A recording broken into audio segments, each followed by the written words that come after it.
In Denver's early days, the city served as a remote western hub for people joining the gold rush. By 1983, nearly 100 years later, Denver had a population of 1.4 million.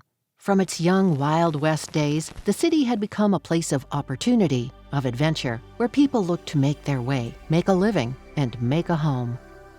Sadly, in the 80s, Denver began to see more of its community members on the streets, living in poverty and experiencing homelessness. The Denver Post reported the 80s as the second worst economic period in Colorado's history after the Great Depression. During this downturn, many residents were left without jobs, without homes, and without hope. Reverend Bert Womack, a leader in the Episcopal Diocese of Colorado, recognized the critical needs of a growing population of people living in poverty and homeless. In 1983, Bert joined with the Episcopal Church to establish the Pastoral Care Center, a small day shelter that offered men and women experiencing homelessness a safe place to spend the day. The center served between 50 to 60 people a day in its first year, but as the number of men and women needing a safe daytime refuge increased, the Pastoral Care Center, now named St. Francis Center, SFC, began looking for a larger space. In 1985, SFC bought and renovated the building on 2323 Curtis Street, moving the day shelter operations to the Curtis Park neighborhood. 3 years later, the center entered into partnership with Trinity United Methodist Church to provide basic employment services to guests seeking stable, long-term employment.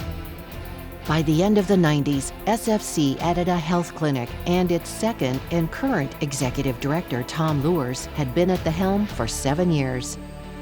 Since the move to Curtis Street, SFC has continued to adapt and meet the needs of Denver's growing homeless population, becoming a multi-service provider of shelter, outreach, employment, and housing. As visible homelessness increased in the 2000s, street outreach was started in 2005. The outreach team is made up of mobile staff who build relationships and connections with Denver's unsheltered men and women needing support and services. At the same time, it was also becoming clear that case-managed housing was the long-term solution to homelessness. By 2008, SFC completed construction on its first housing project, the Cornerstone Residences at St. Francis Center, providing 50 previously homeless men and women with their own apartments and regular case management support and other supportive services. In 2018, SFC opened its second apartment building, the St. Francis Apartments at Cathedral Square. This building provides housing and support services to 50 men and women previously homeless, some having their own homes for the first time in many years. Presently, renovations are ongoing on the historic Warren Methodist Church, located on the corner of 14th and Gilpin. A beautifully remodeled space will open in 2021, marking SFC's third housing facility, with 48 workforce units, providing residents a stable, affordable home while they work and get back on their feet. Today, the SFC Day Center welcomes an average of 800 people daily, 7 days a week, year-round. The Day Center offers guests access to mail and storage, showers, clothes, social services, and medical care.